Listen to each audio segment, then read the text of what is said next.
શું તમે સરકારી નોકરીની તૈયારી કરો છો? જો જવાબ હા હોય તો આ વિડીયો તમારા માટે. ભારતીય બંધારણના અતિ મહત્વના 20 પ્રશ્નો. પહેલો પ્રશ્ન, ભારતીય બંધારણ સભાની પ્રથમ બેઠક ક્યારે મળી હતી? 9 ડિસેમ્બર 1946ના દિવસે. ભારતીય બંધારણ સભાની પ્રથમ બેઠક ક્યારે મળી હતી? 9 ડિસેમ્બર 1946ના દિવસે. બીજો ક્વેશ્ચન, ભારતીય બંધારણના ઘડવૈયા કોને ગણવામાં આવે છે? ડૉક્ટર ભીમરાવ આંબેડકરને. ભારતીય બંધારણના ઘડવૈયા કોને ગણવામાં આવે છે? ડૉક્ટર ભીમરાવ આંબેડકરને. ત્રીજો ક્વેશ્ચન, બંધારણ સભાના કાયમી અધ્યક્ષ કોણ હતા? ડૉક્ટર રાજેન્દ્ર પ્રસાદ. બંધારણ સભાના કાયમી અધ્યક્ષ કોણ હતા? Doctor Rajendra Prasad.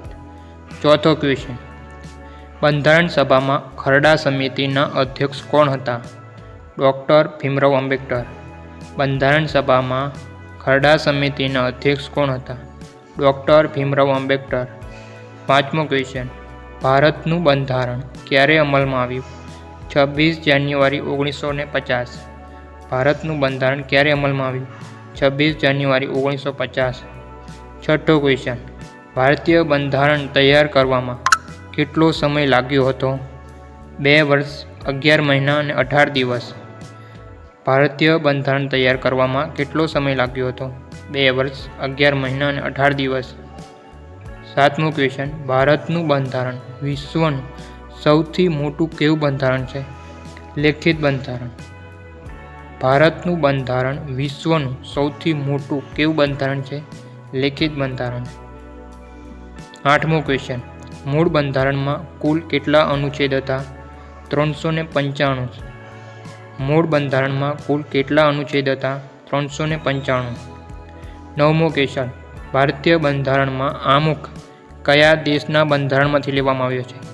America, USA. ભારતીય બંધારણમાં આમુખ કયા દેશના બંધારણમાંથી લેવામાં આવ્યું છે? અમેરિકામાંથી, US.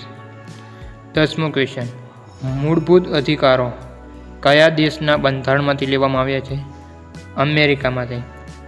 મૂળભૂત અધિકારો કયા દેશના બંધારણમાંથી લેવામાં આવ્યા છે? અમેરિકામાંથી. 11મો ક્વેશ્ચન, ભારતીય બંધારણના કયા ભાગને બંધારણનો આત્મા કહેવામાં આવે છે? આમુખને. ભારતીય બંધારણના કયા ભાગને બંધારણનો આત્મા કહેવામાં આવે છે? આમુખને. 12મો ક્વેશ્ચન, રાષ્ટ્રપતિને શપથ કોણ લેવડાવે? સર્વોચ્ચ અદાલતના મુખ્ય ન્યાયાધીશ. રાષ્ટ્રપતિને શપથ કોણ લેવડાવે? સર્વોચ્ચ અદાલતના મુખ્ય ન્યાયાધીશ. 13મો ક્વેશ્ચન, બંધારણ કયા અનુચ્છેદમાં અસ્પૃશ્યતા નિવારણની વાત છે? તો અનુચ્છેદ 17માં. બંધારણના કયા અનુચ્છેદમાં અસ્પૃશ્યતા નિવારણની વાત છે? તો અનુચ્છેદ 17માં. 14મો ક્વેશ્ચન, ભારતના પ્રથમ નાગરિક કોણ ગણાય છે? રાષ્ટ્રપતિ. ભારતના પ્રથમ નાગરિક કોણ ગણાય છે? રાષ્ટ્રપતિ. 15મો ક્વેશ્ચન, રાજ્યસભાના સભ્ય બનવા માટે ન્યૂનતમ ઉંમર કેટલી હોવી જોઈએ? 30 વર્ષ. રાજ્યસભાના સભ્ય બનવા માટે ન્યૂનતમ ઉંમર કેટલી હોવી જોઈએ? 30 વર્ષ. 16મો ક્વેશ્ચન, માર્ગદર્શક સિદ્ધાંત કયા દેશના બંધારણમાંથી લેવામાં આવ્યા છે? આયર્લેન્ડ. માર્ગદર્શકના સિદ્ધાંતો કયા દેશના બંધારણમાંથી લેવામાં આવ્યા છે? આયર્લેન્ડ. 17મો ક્વેશ્ચન, ભારતનો કયા અનુચ્છેદમાં સમાનતાનો અધિકાર આપવામાં આવ્યો છે? અનુચ્છેદ 14 થી 18. બંધારણનો કયો અનુચ્છેદ સમાનતાનો અધિકાર આપે છે? અનુચ્છેદ 14 થી 18. 18મો ક્વેશ્ચન, કટોકટી દરમિયાન કયા મૂળભૂત અધિકાર સ્થગિત થતા નથી? અનુચ્છેદ 20 અને 21. કટોકટી દરમિયાન કયા મૂળભૂત અધિકારો સ્થગિત થતા નથી? અનુચ્છેદ 20 અને 21. કટોકટી દરમિયાન કયા મૂળભૂત અધિકારો સ્થગિત થતા નથી? અનુચ્છેદ 20 અને 21. 19મો ક્વેશ્ચન, લોકસભાના સભ્ય બનવા માટે ન્યૂનતમ ઉંમર કેટલી હોવી જોઈએ? 25 વર્ષ. લોકસભાના સભ્ય બનવા માટે ન્યૂનતમ ઉંમર કેટલી હોવી જોઈએ? 25 વર્ષ. 20મો ક્વેશ્ચન, ભારતમાં બંધારણ દિવસ ક્યારે ઉજવવામાં આવે છે? 26 નવેમ્બર.